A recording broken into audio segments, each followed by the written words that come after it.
Assalamualaikum warahmatullahi wabarakatuh. Jumpa lagi dengan Bu Guru. Kali ini Bu Guru akan menyampaikan materi tentang kemagnetan pada subjudul yaitu induksi elektromagnetik. Ya, di dunia yang semakin modern seperti sekarang ini, manusia sangat memerlukan yang namanya listrik. Hampir di setiap sendi kehidupan itu membutuhkan yang namanya listrik. Oleh karena itu, tentu kita perlu belajar lebih banyak yaitu tentang listrik.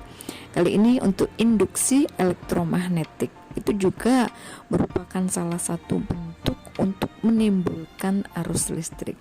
Apa sih sebetulnya induksi elektromagnetik itu sendiri? Namun, sebelumnya Bu Guru sampaikan beberapa sumber energi listrik yang mendukung gejala timbulnya induksi elektromagnetik.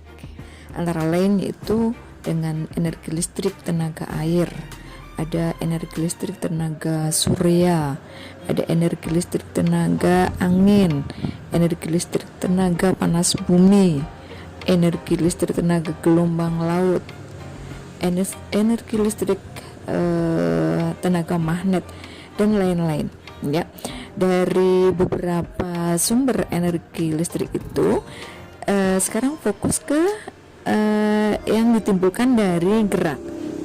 Nah, yang ditimbulkan dari gerak itu antara lain dengan energi listrik tenaga air. Ya, kenapa sih tenaga air itu bisa menimbulkan listrik? Atau mungkin tenaga angin, kenapa sih angin itu bisa menimbulkan listrik? Nah, itu dia yang akan kita pelajari di induksi elektromagnetik.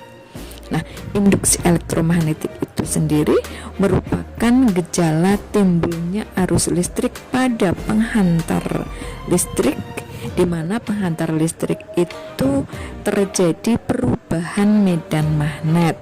Nah, di sini dari kata-kata perubahan medan magnet itu sendiri bisa ditimbulkan dari gerakan-gerakan magnet. Arus listrik dapat timbul itu disebabkan karena adanya perubahan medan magnet. Nah, seperti apa sih perubahan medan magnet? Yaitu adanya perubahan jumlah garis-garis gaya pada magnet. Nah, sekarang bagaimana sih cara agar terjadi perubahan medan magnet? Nah, di sini ada 3 cara untuk menimbulkan arus listrik. Yang pertama yaitu dengan cara memasuk keluarkan magnet ke dalam kumparan. So, kenapa bisa terjadi perubahan medan magnet? Ya, kalian tahu kan? Ketika belajar magnet, bahwa magnet itu memiliki 2 buah kutub, yaitu kutub utara dan kutub selatan.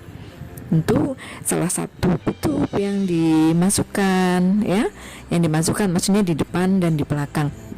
Sekarang anggap saja kutub utara yang berada di depan yang dimasukkan. Nah, ketika kutub utara masuk ke dalam kumparan, jumlah garis gayanya itu bertambah. Kemudian ketika dikeluarkan, jumlah garis gayanya berkurang. Nah, di sini yang menjadi patokan adalah terjadi perubahan, ya, terjadi perubahan. Nah, bertambah juga berubah, berkurang juga berubah. Nah, justru terjadi perubahan, bertambah dan berkurang, itulah yang menimbulkan arus listrik. Oleh karena itu, ketika memasuk keluarkan magnet ke dalam kumparan, apabila memasuk keluarkan magnetnya itu gerakannya cepat, maka arus listrik yang timbul juga akan semakin besar. Kenapa? Karena perubahannya juga perubahan medan magnetnya juga semakin besar. Nah, itulah mengapa memasuk keluarkan magnet ke dalam kumparan akan menimbulkan arus listrik. Kemudian di sini ditandai dengan suatu alat yang namanya galvanometer. Ya, perhatikan gambar. galvanometer. Ketika dihubungkan ke galvanometer, maka galvanometernya ini akan bergerak, ya, bergerak. Ketika dimasukkan, jumlah garis gaya bertambah, jarum galvanometer menyimpang ke kanan. Ketika magnet dikeluarkan, jarum galvanometer menyimpang ke kiri. Kenapa? Karena jumlah garis gayanya berkurang. Nah, ketika gerakannya dipercepat, maka di sini galvanometer akan bergerak juga semakin cepat. Ini menyebabkan arus listriknya semakin besar. Namun jika kutub selatan yang berada di depan, hasilnya akan berbeda. Ya, ketika dimasukkan, jumlah garis gaya berkurang, jarum galvanometer menyimpang ke kiri. Ketika dikeluarkan, jumlah garis gaya bertambah, jarum galvanometer menyimpang ke kanan.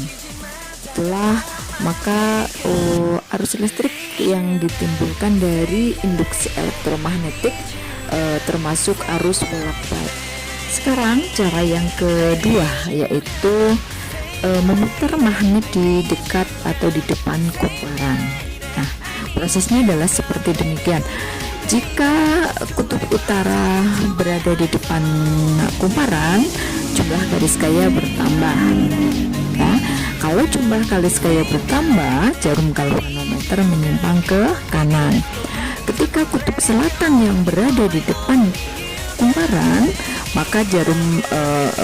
maka jumlah garis gaya berkurang, jarum galvanometer menyimpang ke kiri. Berikut yaitu cara yang ketiga, memutus dan menyambungkan arus listrik pada kumparan primer yang berada di dekat kumparan sekunder. Prosesnya adalah seperti demikian. Ketika arus listrik nyambung, jumlah garis gaya bertambah, jarum galvanometer menyimpang ke kanan. Kemudian ketika arus diputus, maka jumlah garis gaya berkurang, jarum galvanometer menyimpang ke kiri. Ya, jadi ada 3 cara menimbulkan induksi elektromagnetik. Yang pertama yaitu dengan cara memasuk keluarkan magnet di depan kumparan, yang kedua memutar magnet di depan kumparan, dan yang ketiga memutus nyambungkan arus listrik. Dengan demikian dapat disimpulkan bahwa induksi elektromagnetik itu dipengaruhi oleh yang pertama, kekuatan daripada magnet itu sendiri. Semakin besar kekuatan magnetnya, maka arus induksi akan semakin besar. Kemudian yang kedua yaitu jumlah lilitan. Semakin banyak jumlah lilitan yang digunakan, maka arus induksi juga akan semakin besar. Kemudian yang ketiga yaitu kecepatan gerak magnet. Semakin cepat gerakan magnetnya, maka arus induksi yang dihasilkan akan semakin besar. Arus listrik yang dihasilkan dari induksi elektromagnetik merupakan arus listrik bolak-balik.